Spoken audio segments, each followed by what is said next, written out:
गुलदस्ता से आज हम आपके लिए लेकर आए हैं बंग महिला राजेंद्र बाला घोष की कहानी दुलाई वाली। वाचिका है जया भट्टाचार्य।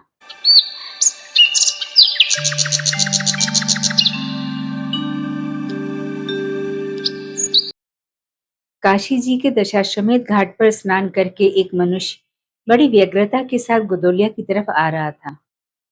एक हाथ में मैली सी तौलिया से लपेटी हुई भीगी धोती और दूसरे में सुर्ती की गोलियों की कई डिब्बियां और सुंगनी की एक पुड़िया थी। उस समय दिन के 11 बजे थे।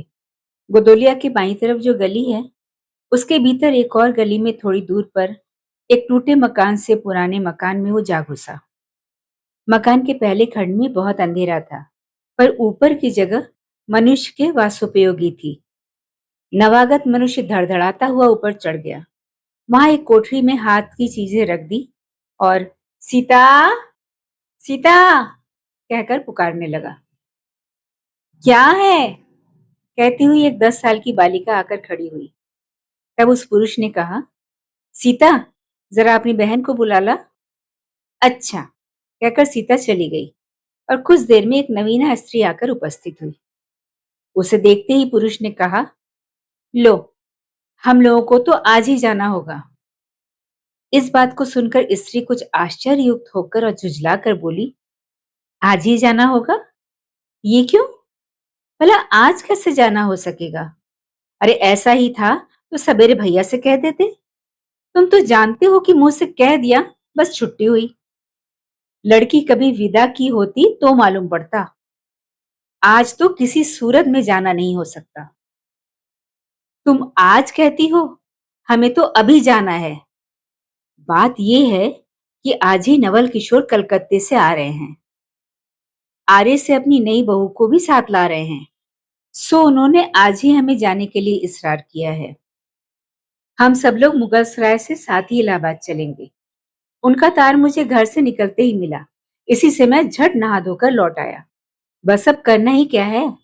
कपड़ा वपड़ा जो कुछ हो बांध बूंद कर घंटे भर में खा पी कर चली चलो।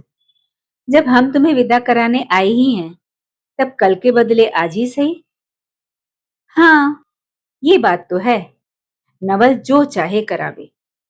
क्या एक ही गाड़ी में न जाने से दोस्ती में बट्टा लग जाएगा? अब तो किसी तरह रुकोगे नहीं, जरूर ही उनके साथ जाओगे। पर मेरे तो नाको दम आ जाएगी। क्यों? किस बात से? उनकी हंसी से और किससे? हंसी ठट्ठा राह में अच्छी लगती है, उनकी हंसी मुझे नहीं भाती। एक रोज मैं चौके में बैठी पूड़ियां काढ़ रही थी। इतने में न जाने कहां से आकर नवल चिल्लाने लगे, ए बुआ, ए बुआ, देखा तुम्हारी बहू पूड़ियां खा रही हैं। मैं तुम्हारी शर्म के मर सी गई। हाँ, भाभी जी ने बात उड़ा दी सही। वो बोली, खाने दो, खाने पहनने के लिए तो आई ही है। पर मुझे उनकी हंसी बहुत बुरी लगी। बस इसी से उनके साथ नहीं जाना चाहती। अच्छा चलो, मैं नवल से कह दूंगा कि बेचारी कभी रोटी तक तो खाती नहीं, पूड़ी क्यों खाने लगी। इतना कहकर वंशीधर कोठरी के बाहर चले आए और बोले, मैं तुम्हारे भैया के पास जाता हूँ, तुम रो रुलाकर तैयार हो जाना। इतना सुनते ही जानकी देई की आंखें भर आई और आषाढ़ सावन की ऐसी झड़ी लग गई। वंशीधर इलाहाबाद के रहने वाले हैं। बनारस में ससुराल है। स्त्री को विदा कराने आए हैं। ससुराल में एक साले, साली और सास के सिवाय और कोई नहीं है। नवल किशोर इनके दूर के नाते में ममेरे भाई हैं, पर दोनों में नाते से मित्रता का ख्याल अधिक है। दोनों में गहरी मित्रता है। दोनों एक जान दो कालिब हैं। उसी दिन वंशीधर का जाना स्थिर हो गया। सीता बहन के संग जाने के लिए रोने लगी। माँ रोती धोती लड़की को विदा की सामग्री इकट्ठी करने लगी। जानकी देई भी रोती ही रोती तैयार होने लगी। कोई चीज भूलने पर धीमी आवाज से माँ को याद भी दिलाती गई। 1 बजने पर स्टेशन जाने का समय आया। अब गाड़ी या इक्का लाने कौन जाए? ससुराल वालों की अवस्था अब आगे की सी नहीं थी कि 2-2 4-4 नौकर चाकर हर समय बने रहें। सीता के बाप के न रहने से काम बिगड़ गया है।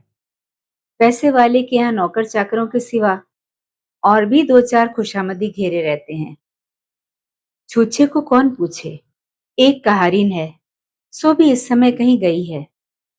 साले राम की तबीयत अच्छी नहीं, वो हर घड़ी बिछौने से बातें करते हैं। इस पर भी आप कहने लगे, मैं ही धीरे धीरे जाकर कोई सवारी ले आता हूँ। नजदीक तो है। वंशीधर बोले, नहीं नहीं, तुम क्यों तकलीफ करोगे, मैं ही जाता हूँ। जाते जाते वंशीधर विचारने लगे कि इक्के की सवारी तो भले घर की स्त्रियों के बैठने लायक नहीं होती, क्योंकि एक तो इतने ऊंचे पर चढ़ना पड़ता है, दूसरे पराये पुरुष के संग एक साथ बैठना पड़ता है। मैं एक पालकी गाड़ी ही कर लूं, उसमें सब तरह का आराम रहता है। पर जब गाड़ी वालों ने 1.5 रुपया किराया मांगा, तब वंशीधर ने मन में कहा, चलो इक्का ही सही, पहुंचने से काम। कुछ नवल किशोर तो यहाँ साथ है नहीं, इलाहाबाद में देखा जाएगा। वंशीधर इक्का ले आए और जो कुछ असबाब था इक्के पर रखकर आप भी बैठ गए। जानकी देवी बड़ी विकलता से रोती हुई इक्के पर जा बैठी। पर इस अस्थिर संसार में स्थिरता कहाँ, यहाँ कुछ भी स्थिर नहीं। इक्का जैसे जैसे आगे बढ़ता गया, वैसे ही वैसे जानकी की रुलाई भी कम होती गई। सिकरौल के स्टेशन के पास पहुंचते पहुंचते जानकी अपनी आंखें अच्छी तरह पोंछ चुकी थी। दोनों चुपचाप चले जा रहे थे कि अचानक वंशीधर की नजर अपनी धोती पर पड़ी और अरे, एक बात तो हम भूल ही गए, कहकर पछता सा उठे। इक्के वाले के कान बचाकर जानकी ने पूछा, क्या हुआ, क्या कोई जरूरी चीज भूल आए? नहीं, एक देशी धोती पहन कर आना था, सो भूलकर विलायती ही पहन आए। नवल कट्टर स्वदेशी हुए हैं ना, वो बंगालियों से भी बढ़ गए हैं। देखेंगे, दो चार सुनाए बिना न रहेंगे। और बात भी ठीक है, नाहक विलायती चीजें मोल लेकर क्यों रुपए की बर्बादी की जाए। देशी लेने से भी दाम लगेगा सही, रहेगा तो देशी में।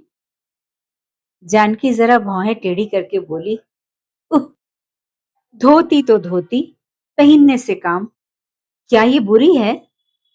इतने में स्टेशन के कुलियों ने आ घेरा। वंशीधर एक कुली करके चले। इतने में इक्के वाले ने कहा, इधर से टिकट लेते जाइए, पुल के उस पार तो ड्योढ़े दर्जे का टिकट मिलता है। वंशीधर फिरकर बोले, अगर ड्योढ़े दर्जे का ही टिकट लूं तो? इक्के वाला चुप हो गया। इक्के की सवारी देखकर इसने ऐसा कहा। ये कहते हुए वंशीधर आगे बढ़े। यथा समय रेल पर बैठकर वंशीधर राजघाट पार करके मुगलसराय पहुंचे। वहां पर पुल लांघकर दूसरे प्लेटफॉर्म पर जा बैठे। अब नवल से मिलने की खुशी में प्लेटफॉर्म की इस छोर से उस छोर तक टहलते रहे। देखते देखते गाड़ी का धुआं दिखलाई पड़ा। मुसाफिर अपनी गठरी संभालने लगे। रेल देवी भी अपनी चाल धीमी करती हुई गंभीरता से आ खड़ी हुई। वंशीधर एक बार चलती गाड़ी ही में शुरू से आखिर तक देख गए, पर नवल का कहीं पता नहीं। वंशीधर फिर सब गाड़ियों को दोहरा गए, तेहरा गए। भीतर घुस घुस कर एक एक डिब्बे को देखा, किंतु नवल न मिले। अंत को आप खिजला उठे और सोचने लगे, मुझे तो ऐसी चिट्ठी लिखी और आप ना आया, मुझे अच्छा उल्लू बनाया। अच्छा, जाएंगे कहाँ, भेंट होने पर समझ लूंगा। सबसे अधिक सोच तो इस बात का था कि जानकी सुनेगी तो ताने पर ताना मारेगी, पर अब सोचने का समय नहीं। रेल की बात ठहरी। वंशीधर झट गए और जानकी को लाकर जनानी गाड़ी में बिठाया।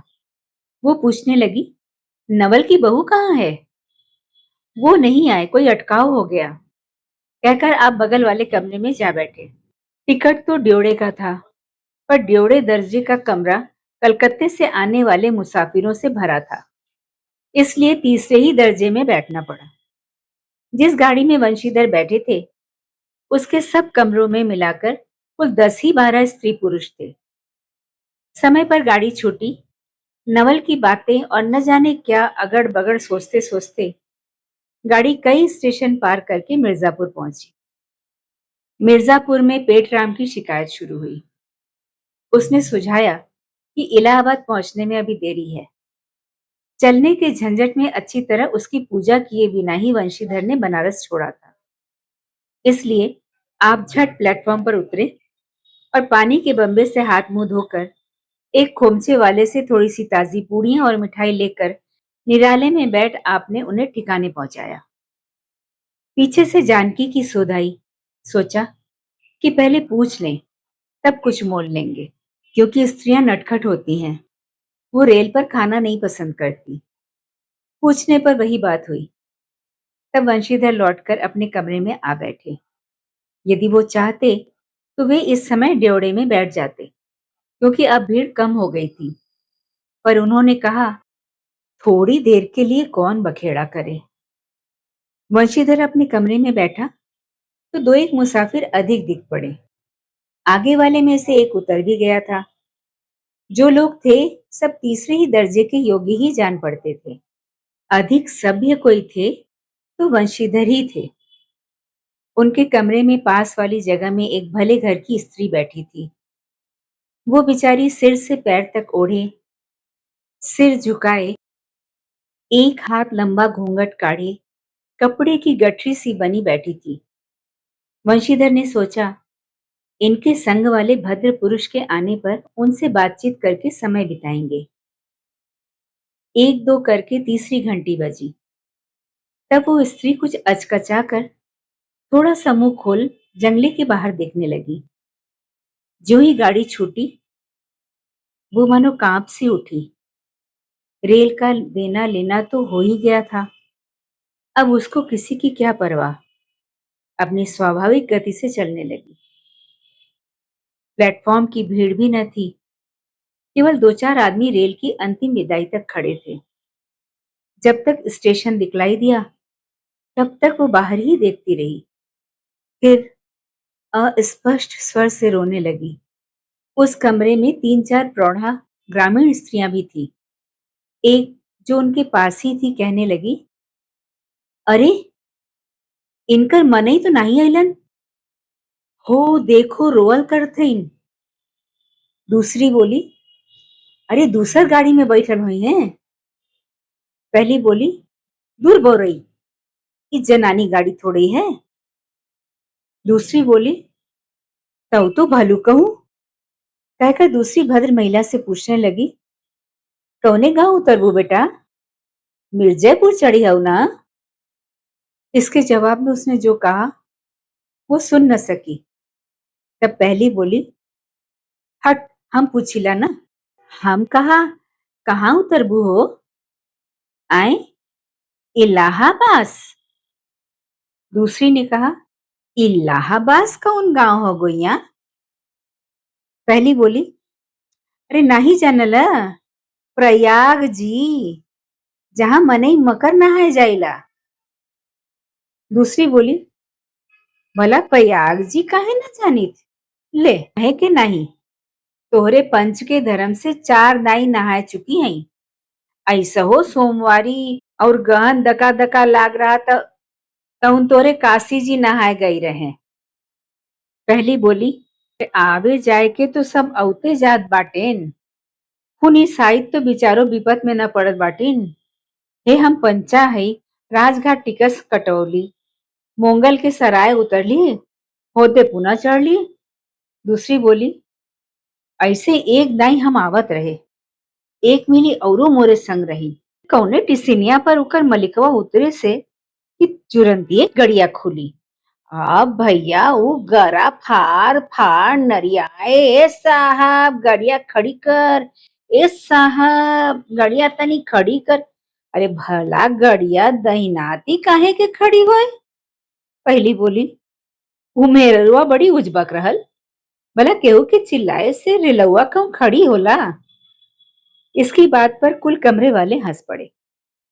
अब जितने पुरुष स्त्रियां थी, एक से एक अनोखी बातें कहकर अपने अपने तजुर्बा बयान करने लगी।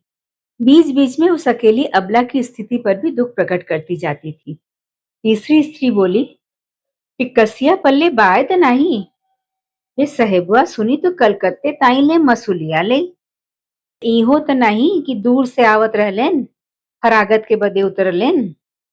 चौथी बोली, हम तो इनके संगे के आदमी के देखबो ना किया गोइया। तीसरी बोली, हम देखे रहली हो, जेकर टोपी दिले रहलेन को। इस तरह उनकी बेसिर पैर की बातें सुनते सुनते वंशीधर ऊब गए। तब वो उन स्त्रियों से कहने लगे, तुम तो नाहक उन्हें और भी डरा रही हो। जरूर इलाहाबाद तार गया होगा और दूसरी गाड़ी से वे भी पहुंच जाएंगे। मैं भी इलाहाबाद ही जा रहा हूँ। मेरे संग भी स्त्रियां हैं। जो ऐसा ही है तो दूसरी गाड़ी के आने तक मैं स्टेशन पर ही ठहरा रहूंगा। तुम लोगों में से कोई प्रयाग उतरे तो थोड़ी देर के लिए स्टेशन पर ठहर जाना। इनको अकेले छोड़ देना उचित नहीं। यदि पता मालूम हो जाएगा तो मैं इन्हें इनके ठहरने के स्थान पर भी पहुंचा दूंगा। वंशीधर की इन बातों से उन स्त्रियों की वाक्य धारा दूसरी ओर बह चली। हाँ, ये बात तो आप भली कही। नहीं भैया, हम पंचे काहे के उसे कुछ कही। अरे एक के एक करत न बाए तो दुनिया चलत कैसे बाए। इत्यादि ज्ञान गाथा होने लगी। कोई कोई उस बेचारी को सहारा मिलते देख खुश हुए और कोई कोई नाराज भी हुए। क्यों? सो मैं आपसे नहीं बतला सकती। उस गाड़ी में जितने मनुष्य थे सभी ने इस विषय में कुछ न कुछ कह डाला था। पिछली सीट में केवल एक स्त्री, जो फरासी सी छींट की दुलाई ओढ़े अकेले बैठी थी, कुछ नहीं बोली। कभी कभी घूंघट के भीतर से एक आंख निकालकर वंशीधर की ओर ताक देती थी और सामना हो जाने पर फिर मुंह फेर लेती थी। वंशीधर सोचने लगे कि ये क्या बात है। देखने में तो ये भले घर की मालूम होती है, पर आचरण इसका अच्छा नहीं। गाड़ी इलाहाबाद के पास पहुंचने को हुई। वंशीधर उस स्त्री को धीरज दिलाकर आकाश पाताल सोचने लगे। यदि तार से कोई खबर न आई होगी तो दूसरी गाड़ी तक स्टेशन पर ही ठहरना पड़ेगा, और जो उससे भी कोई न आया तो क्या करूंगा। जो हो, गाड़ी नैनी से छूट गई। अब उन अशिक्षिता स्त्रियों ने फिर मुंह खोला। कब भैया, जो केहू बिना टिक्कस के आवत होए तो ओकर का सजाए होला। अरे उनका ई नहीं चाहत रहा कि मेहरारू के तो बैठा दिलेन और अपुआ तउन टिक्कस लेके चल दिलेन। किसी किसी आदमी ने यहां तक दौड़ मारी कि रात को वंशीधर इसके जेवर छीनकर रफू चक्कर हो जाएंगे। उस गाड़ी में एक लाठी वाला भी था। उसने खुल्लम खुल्ला कहा, का बाबूजी, कुछ हमरो साझा। उसकी बात पर वंशीधर क्रोध से लाल हो गए। उन्होंने उसे खूब धमकाया। उस समय तो वो चुप हो गया, पर यदि इलाहाबाद उतरता तो वंशीधर से बदला लिए बिना न रहता। वंशीधर इलाहाबाद में उतरे। एक बुढ़िया को भी वहीं उतरना था। उससे उन्होंने कहा, उनको भी अपने संग उतार लो। फिर उस बुढ़िया को उस स्त्री के पास बिठाकर आप जानकी को उतारने गए। जानकी से सब हाल कहने पर वो बोली, अरे जाने भी दो, किस बखेड़े में पड़े हो। वंशीधर ने न माना। जानकी को और उस भद्र महिला को एक ठिकाने बिठाकर आप स्टेशन मास्टर के पास गए। वंशीधर के जाते ही बुढ़िया, जिसे उन्होंने रखवाली के लिए छोड़ा था, किसी बहाने से भाग गई। स्टेशन मास्टर के पूछने पर मालूम हुआ कि कोई तार नहीं आया। अब तो वंशीधर बड़े असमंजस में पड़े। टिकट के लिए बखेड़ा होगा, क्योंकि वो स्त्री बेटिकट है। लौट कर आए तो किसी को ना पाया। अरे ये सब कहाँ गई, ये कहकर चारों तरफ देखने लगे। कहीं पता नहीं। इस पर वंशीधर घबराए। आज कैसी बुरी साइड में घर से निकले कि एक के बाद दूसरी आफत में फंसते चले आ रहे हैं। इतने में अपने सामने उस दुलाई वाली को आते देखा। तू ही उन स्त्रियों को कहीं ले गई है। इतना कहना था कि दुलाई से मुंह खोलकर नवल किशोर खिलखिला उठे। अरे ये क्या, सब तुम्हारी ही करतूत है। अब मैं समझ गया, कैसा गजब तुमने किया। ऐसी हंसी मुझे अच्छी नहीं लगती। मालूम होता है कि वो तुम्हारी ही बहू थी। अच्छा तो वे लोग गई कहाँ? वे लोग तो पालकी गाड़ी में बैठी हैं। तुम भी चलो। नहीं, मैं सब हाल सुन लूंगा तब चलूंगा। हाँ, ये तो कहो, तुम मिर्जापुर में कहाँ से आ निकले? मिर्जापुर नहीं, मैं तो कलकत्ते से, बल्कि मुगल सराय से तुम्हारे साथ चला आ रहा हूँ। तुम जब मुगल सराय में मेरे लिए चक्कर लगाते थे, तब मैं ड्योढ़े दरवाजे में ऊपर वाले बेंच पर लेटे तुम्हारा तमाशा देख रहा था। फिर मिर्जापुर में जब तुम पेट के धंधे में लगे थे, मैं तुम्हारे पास से निकल गया, पर तुमने न देखा। मैं तुम्हारी गाड़ी में जा बैठा, सोचा कि तुम्हारे आने पर प्रकट होऊंगा। फिर थोड़ा और देख लें, करते करते यहाँ तक नौबत पहुंची। अच्छा, अब चलो, जो हुआ उसे माफ करो। ये सुनकर वंशीधर प्रसन्न हो गए। दोनों मित्रों में बड़े प्रेम से बातचीत होने लगी।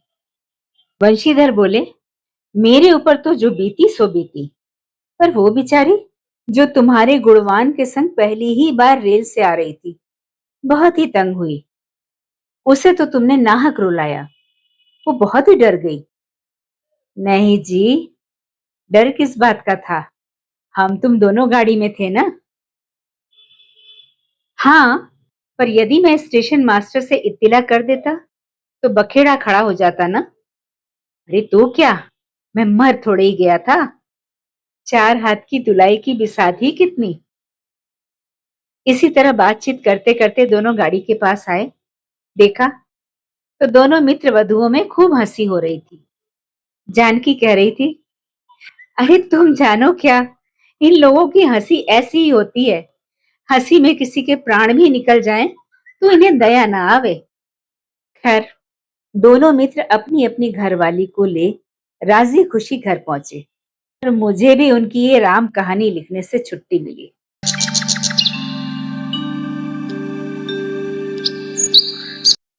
अभी आप सुन रहे थे बंग महिला राजेंद्र बाला घोष की कहानी दुलाई वाली। वाचिका थी जया भट्टाचार्य।